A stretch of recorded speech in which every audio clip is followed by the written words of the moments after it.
Mama Bear. Oh, hello, darling. Look, excuse me, I'm just trying to turn the volume down on this television set. That's better.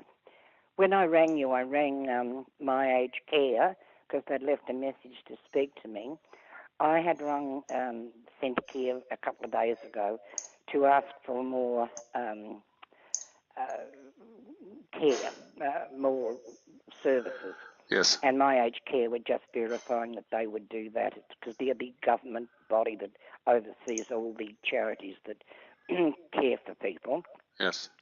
And they are now going to give me, which I didn't know when I spoke to you, when I left a message for you, that I would have someone to 2 hours every fortnight and an hour and a half every other fortnight. That's the hour and a half for housework, and the 2 hours is for GP visits, dentist, chemist, all that sort of stuff. Okay, so that allows me, because I haven't been able to get back on air. I had it all organised until I had this, I've gone backwards, badly backwards, and I went to see the doctor yesterday, and I'd done all sorts of tests. I've got fabulous aftercare with the health services for my condition, but I had an infection again in the lungs, and that's what's been causing me to get weaker and weaker, etc., etc. So I'm back on the medication, and I'm starting to pick up again. But I'm going to have to wait till the antibiotics knock that infection out. So what I was going to ask you is, what can I do about the computer? Because the one thing I have learnt with all this is one of the best things I can do is have the ability to get at least food, because when my carer came yesterday, I only had enough time to go to the doctor to pick up the scripts, but she couldn't take me shopping. So I need to be back on air, of course, so that I can go and get Woolies to shop for me and deliver it. Okay. So that was all about. I was going to ask you, what could I do in these circumstances? But then those circumstances change, because I have got the ability to have the extra care that will allow me to do the things that I need to do. So I'm trying to unpack everything you said there. You sort of crammed a lot in there, and I'm trying to. Okay, ask questions then, darling. I'm trying to understand. You want help to get back online with your computer. That is, as I said, after I spoke with you, I found that. I'm after. Is that the purpose of this call? So I understand. So I'm not missing something. Let me explain. As I said to you, when I rang, I thought that I did not have the ability to do it on my own, and I was going to ask you to look at the alternatives of how we could get me back on air. Okay, so. But then, after I spoke to you, I spoke to the government agency who's overseeing all the care agencies, and they told me that I was now eligible to have more assistance, and that will start from next Thursday. Okay, so you don't need to worry. I don't need your assistance anymore. Okay, all right. All right. That's all it was, because I rang wanting assistance from you, and now that I found that I have an alternative, I don't need your assistance. That's all I'm saying, darling. I don't know what's so confusing about that. Oh, okay, all right. So, okay. All right, good. Okay. But I hadn't heard from you for a while, also. Oh, and golly, that your message machine, the service is just hysterical. Why is that? What is your name? I said, Mother. What is your surname? I said, my darling girl, he only has one mother. That's right. Yes. And she said, yes, but what is your surname? So I said, McKell. Mother McKell. Mother McKell. I mean, I thought like saying Mother Duck. You should. You should. Well, I will next time when they ask me. Yes, I do. I got a message that says, call Mother McKell. Yeah, I know. I mean, it's just hysterical, and I tried. I mean, they're so po-faced. They don't have a. Well, they're not allowed to. I would assume they've got to have a business-like demeanour. Well, they actually have a little box they have to type something in. They can't just leave it empty, so they have to put something in there. Yeah. If they don't, they lose their job. Yeah, that's what I thought. It was something like that. So I just go along with it. Okay. And I've actually got some of them to laugh at what's happening in the past. Not this one today. She had no sense of humour whatsoever. Yeah, no, some of them don't. But some Well, of they them live are. in Trump land, so it's very hard for some of them to have a sense of humour. They live at where? In Trump land. Oh, well, I mean, yeah, well, there you go. You don't like Trump, do you? Not at all. No, well, see, I love him. And I can't vote for him, but I think he's fabulous. I think he lives in so many people's head. It's not funny, but particularly the ABC over here. I mean, they have Trump derangement syndrome. Really, I mean, it's just wonderful to watch them. They froth at the mouth every time he says anything or does anything. Yeah. It's like Pauline Hanson. Pauline Hanson walked into the Senate yesterday, and she was wearing a burqa, full burqa. I know, I saw it. and you could well, I knew what I was going to get. I mean, Channel 9, which is the other alternative commercial channel I watch, Channel 9 News, they sort of treated it with a bit of a laugh and all the rest of it. And they had done a survey, and 59% of Australians agree with her, and 48 don't agree with them. And but Channel 2, the ABC, it was just going absolutely off the planet with the nonsense it was going on about. And it brought out all these what I call fright bats, scary women who have, frizzy hair and no makeup and hairy armpits, who were condemning it. I mean, you know that's what they're going to do, and it's hysterical. I love the political climate at the moment. It's just madness. Have you also read about our situation with the Parliament? I've heard about rumblings about dual citizens. Yeah, well, I've always been against. But these are the three National Party members who have been caught. And they're not caught so much as they've admitted it themselves. It's because it depends on what nationality. I think Scotland is one, English is the other, and New Zealand is the other. They were born in Australia, but their fathers came from New Zealand, Scotland, England, and that means that they're still either of those, one of those nationalities as well. So it's going to the High Court. Yeah, I think it'll get through okay. I mean, if you're born in the country, I mean and you've been living there your whole life, it's pretty hard to It's a storm in a teacup. Oh well, I mean that again. It's not so much the commercial channels, but by God, the ABC is going bananas about it, and it just amuses the life out of me. I love the ABC. It's like watching Comedy Hour. I don't know what Canadian private, government channel is like. What's it? CBC. Yes, they have CTV, CBC over here. But they're nothing like the ABC though. They're semi. They stick to their constitution. I mean, the same with the ABC. The ABC is supposed to give equal airtime to both sides of thought, but they don't. They only go with the left side, and it is just incredible. Anyway, my darling, I've just missed you so much because I haven't heard from you for a while. Well, and, I have been quite the busy boy because not only did we have Ali go home, then I had Chloe going home, and we had our last days with the girls, and before they left, and so I sort of had to give them their attention before they left, and then I got sick, and tomorrow I'm actually Kasha and I are going over to the Canadian Rockies to ride motorbikes around the Canadian Rockies for just over a week. Oh, wonderful! The Rockies are just. I mean, we didn't get there when we were there, but I've seen enough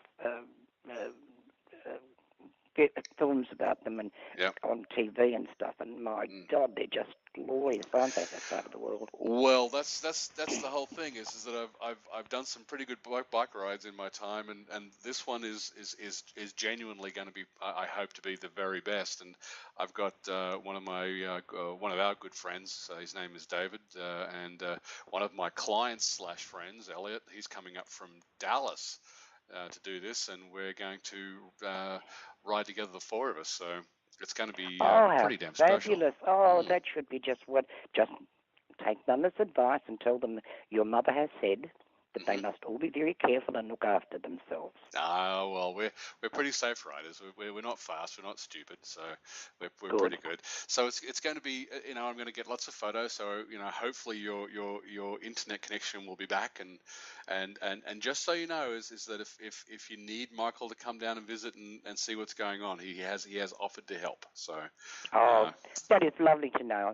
That's fabulous. All right, well, because I can't even email you or tell you or keep you up to date like that, and it's really driving me mad. But it's the thing is, I have found when I need to, I would like to be able to get Woolies to shop for me and then deliver the food. That's understandable. That one has really got me going, because I looked at the first off Meals on Wheels, horrible shit. Yes. But then, of course, it's very cheap. And then you look at the more gourmet type of thing, and oh, God, they cost an arm and a leg, so it's better to get the food delivered from, because I can still cook to a reasonable extent. I can still cook my own food. Okay. All right, and also, Woolies now has not only just the roast chickens, but has roast beef, roast pork, and all the rest of it. Oh, wow. They're coming up in the world. Yeah. Well, you've got to get in early, because they have them at 7 o'clock and 10 o'clock, 7 a.m. in the morning, and they're gone within minutes. Yeah, I'm sure. So how was your visit from Bradley? Was Bradley good? Oh, God, he's a real charmer. He is an absolute charmer. We had not that long, because Wendy had to go somewhere, and she came back and picked him up. So he was only here about 3/4 of an hour. Okay. But he is he didn't realize what he was doing, but he was saying all the right things. It was, sort of like the Crims used to say, they had found God and given up. He didn't realize what he was doing, but he was saying all the right things. It was, sort of like the Crims used to say, they had found God and given up kicking the dog, and they still love their mother and all the rest of it. Yeah. And I'm just looking at him and saying, I'm so proud of you. So the two of us were telling porky pies. Yep. Go on. But he's... Yeah, well, okay. He'd be amazed at how much you've learnt within, about 5 years, 6 years' time. I mean, it's just par for the course. I mean, I couldn't tell you anything either at the time. Do you remember when you came home with that terribly expensive, I think it was a black car? No, I came home with a Honda Accord. It was burgundy. Oh, that was the car that you got angry at me about. I went and I rang up and tried to get the salesman to... That was literally a trip back from the beach down Frankston Way. I went down to the beach with my friends, and I was coming back, and the clunker car I had was just a piece of shit, and we stopped, and I was near a car yard, and I walked in and came out with a Honda Accord. Yeah, of course, yeah. Well, we do stupid things. I mean, I won't tell you mine, because I want to die you thinking of me as a saint. Oh, yes, for sure. Which is another lie. Yes, I know. Which you will tell yourself if you Mother, believe I it. still remember in my youth, seeing you dancing on tables and things. So I know. And oh, no. You didn't see me dancing on tables. That was just something I said. I never danced on a table. But I did do other silly things. Okay, I was in the car with you when you went through 2 fences and a shrubbery. Oh yes, you were. Yeah, as you were rather molly the muck with a cigarette in your hand, and I was. No, I wasn't. I wasn't drunk. It was in the morning. It was yes. The clog shoes that I had. Oh really? I looked down for a moment, and the clog, because we had those big cork shoes. Oh yes. And the mat and the cork shoe had got thingied up, and I just went straight through the fence.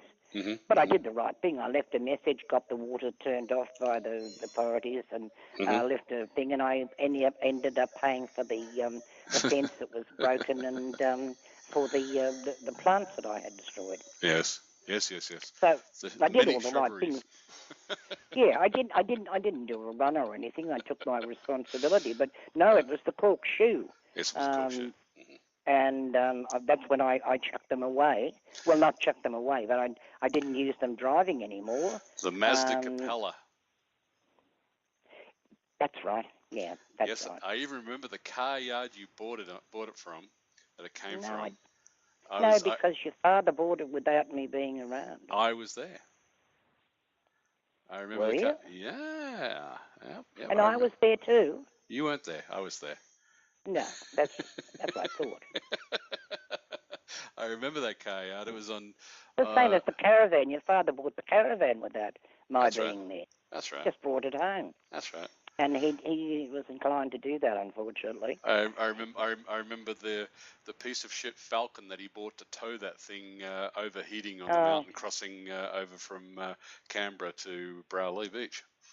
Yeah, and had me running all over the place, up, over, down thingies, and finding water and bringing it back up again to him while he stood at the car. I did all the searching for water. That's right. Oh, well, but you were very good at searching, because I also remember going through the rubbish tip looking for stuff in Canberra and digging through stuff, and I still remember to this day all the crap that we got that day, like it wasn't crap. There was so much good stuff. At Canberra. Remember the spray painting kit, Yes, and there was a science kit, all sorts of little goodies and stuff. Oh, crap we brought home. I remember that. I remember the tip. I remember exactly what it looks like. So. That's where your father took me on my birthday. That's right. Well, yeah, it was really romantic, man. Not. Yes. So. Oh, look, darling, talking to you just made me forget all the other things. Just talking to you has made me feel so much better. Well, I'm sorry. How long are you going to be at the Rockies? I'm probably going to cry. I remember I went through the Yosemite National Park. I hired a convertible, and I was with Faceache, and tears rolled down my eyes as I saw the absolute vista of beauty, and I couldn't imagine anything hitting me so hard. And I think this trip is going to be 10 times better. And, wonderful. And look, I think it's absolutely marvellous, and I will enjoy it through your eyes and your photographs when we get my rotten computer back up again. But tell me, how long are you going to be there, darling? 10 days. Okay, so if I need to, if there's an emergency... Yep, I'll have my phone, Mum. I'll have my phone, I'll have my Skype. Ring you on your mobile. I will be constant. You just hit me up on, ring me. Well, those telephone numbers I've given you. That local number still works. It'll ring me, and if I don't answer, I'm in a dead spot. My answer service. So if I ring that local number, goes to the message service, they will then contact you on your mobile. So what happens is it rings my phone. If I'm not available, it redirects to my answering service, and they send me an email and tell me that you called. An email on your telephone. So God! I mean, it's just incredible the service today that you can get. That's right. So while I'm writing, I'm going to be in a lot of dead zones. But when I get to the next, I'm staying in hotels each night. I'll have I'll see your message and I'll call you back. Oh, look, I envy you the trip. It just sounds. It's one of those things that I'm not sure about the motorbike. Oh yeah, with Bob it would have been safe, but I couldn't ride a motorbike. I was hopeless at riding trying to drive motorbikes. I mean, all I did was have or accidents or well, near it depends accidents. on who teaches you, and luckily I was able to teach Kasha how to ride. She already had great balance and great skills because she rides skateboards, and so she had, and she can snowboard as well, so her balance is fantastic. Bob And didn't teach me. He just told me to get on and go. yeah, that doesn't work. You got to teach people. So No, it didn't, and that's what his object was.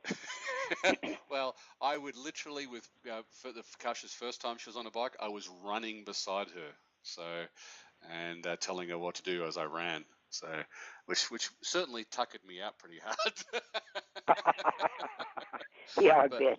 but I wanted her on a bike. I didn't want a bike bitch. I wanted my wife to be my partner and my buddy, and go riding with her and tear around. And she's picked it up very quickly, and she's actually riding a very powerful bike now. What sort of bike does Kasha have? Well, she's just got her brand new bike, and it's a very beautiful ruby red Harley Davidson with chrome all over it. It's a very slick looking bike. Mm-hmm. Do you remember that bike that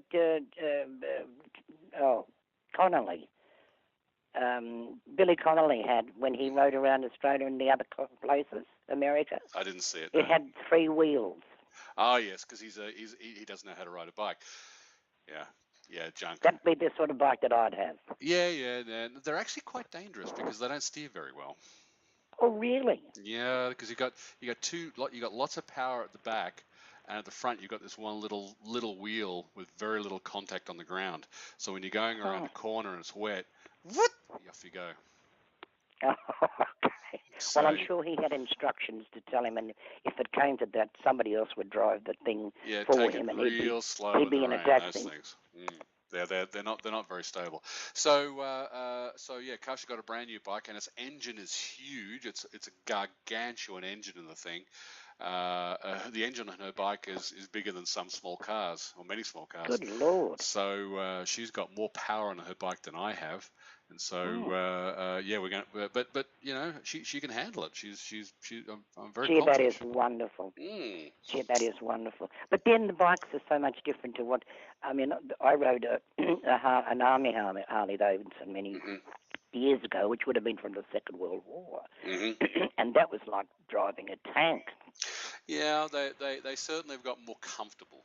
That's yes, they have. And they have more agile and all that sort of stuff. No, I watch a show I've ridden our bikes, and they're pretty much they do the same thing. There's not much difference. It's just a bit of comfort. Oh, really? Really, the old there's not a lot of difference from an old bike to a new bike in terms of actual riding. Okay. Just like yes, because I watch a show here about the Harley Davidson brand in America and Canada, and it's been fascinating to see the movement of when Harley Davidson first started up until today, and all the different types of bikes, and how the Harley Davidson became the bike of, for every American, and then for a lot of other parts of the world and stuff. And it's been a fascinating documentary. Well, there's actually one I'm going to ask you to. There's a movie called, let me just find it. If you ever get the chance to see it, it's called The World's Fastest Indian. It has Anthony Hopkins starring in it, and it's about a guy called Burt Munro, a New Zealander, and he bought an Indian Scout motorcycle, a 1920 version, which were in Australia, they were everywhere, these Indian motorcycles, right? They were big. Back in the day, they were way bigger than Harley Davidson. And he got this motorcycle in some backyard in Christchurch, designed the thing to be an absolute nightmare of a thing, then took it to the Bonneville Flats in Utah in '62 and became the fastest man on the planet. And with the Indian motorcycle. So anyway, the Indian brand disappeared, right? And it's just had a huge comeback. And I've got one of the first new Indian motorcycles, and everybody who sees my bike goes, "Wow!" because it's the Cadillac of motorcycles. Oh, fabulous! Yeah, it's like motor cars and how they have gone on, but motorbikes also. It's a fascinating history of how successful certain brands were. I mean, is Norton still the Norton still Norton's? a good brand? Yep. But genuinely check out the Indian. There's something special about them. So I'll send you some I will. photos. I mean, there's so many things I've been wanting to check out on the computer on Google, but can't. So hopefully that will be resolved next Thursday. If you get stuck next Thursday, tell me and I'll send Michael down. Okay. Okay. And then I've got which he's been paid for anyway. I've got young Stacey, the fellow from the Geekmobile, to come around. I've got his phone number, his mobile phone number, which he's not supposed to give, but he gave it to me, to get in touch with him and get him to come around and set me all up. Okay. All right. Well, my darling. You just keep me in the loop on that, and I will genuinely love to help with Michael if you need the help. Okay. Okay. All now right. Have a wonderful, wonderful time. Thank you. On the Rockies, all of you. Oh, yes. And what are you doing with Jack? Jack has gone to hang out with his mates in Montreal. So Allie's with her sociopathic mother. Chloe's with her family in Montreal. That's her dad, isn't it? Yeah. And Jack's having a time of his life with his mates in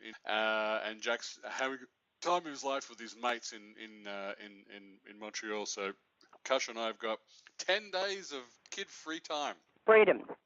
10 Freedom. days. That's it. Free at last. Free at last. I've had a dream, Mama. Yeah, it's incredible. I mean, Bradley did show me some photographs he had on his telephone of the size that Bradley has got to.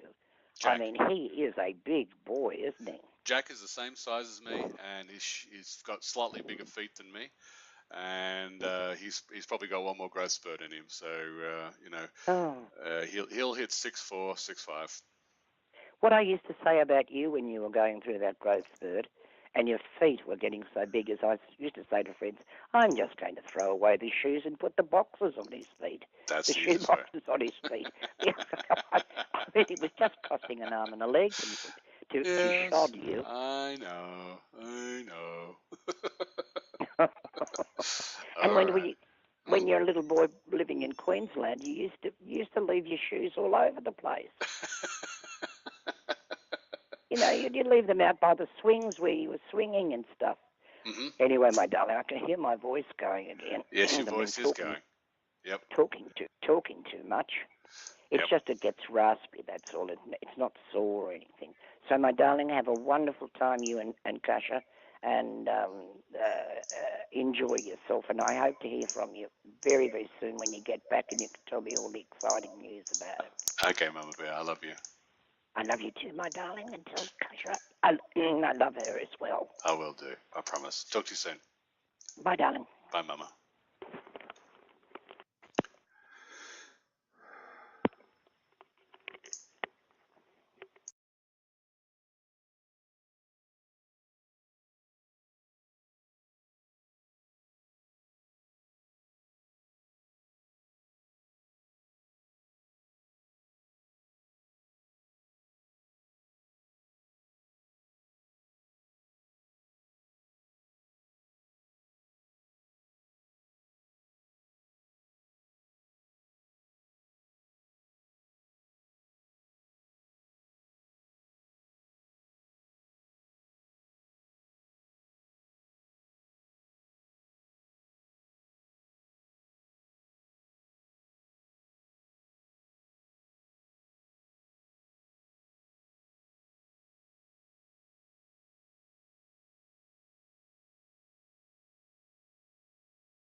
She hates alcohol. She got drunk when she was about 2 months old. Never forgot it. She was drunk.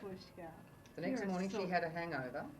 She's lying in bed on her back with the paws up in the air, the eyes rolled back and the head goes. If you have your bag, we'll put all the treasures in it and the plate and everything. Oh. I'm going to have the best teeth in the world. Oh, that's wonderful. Look at that. What have you got? My electric toothbrush. I've always wanted one of those, but I've never felt that I should indulge myself. That's wonderful. Yeah, I'll never... And we're back again, and we're going to do part 2 of the tree because Mama, Nanita, has come up with some more interesting bits of information. What was the website you were just mentioning to me? Trove. Trove? That's correct. And this is where you've been getting a lot of the info from, yeah? Yes. And you just found, if I got it right, a wonderful article about the death of, was sort of like an obituary piece, yeah? Yes, it is. Yes, it is. And it's oh, here we are. It's within a book called The Australian Ring, and it talks about different boxing personalities in Australia. And of course, Herb McKell comes up quite a bit. But the most poignant for me was finding, because I found quite a few articles about him in papers and stuff, was the business about just before his death. Okay. So, if you'd like to read it? Well, no. Okay. What I'll do is I'll leave that till what you said is, we'll start with me and you know, your kids, my kids that I've had, what happened there. Then we'll go to my father and then to his father. I think it's better to follow it in a chain. No problem. But while we're here, though, let's put a couple of reference points in here. There is a book about Uncle Bill, Governor General of Australia, and I can't remember the name of that book, but there's a book about him. There's also Charge of the Light Brigade book or something, where there's a photo of Grandpa Rex in there. Yes. What was that right. book? Oh, I'd have to go and have it. But I think it's something, it's the Chronicles of the Desert War or something like that. It's about that. All right, we'll be looking that one up too. All right, so this is just an addendum to that last one, so we're going to go to the next video in a moment, so bye. Back in a minute.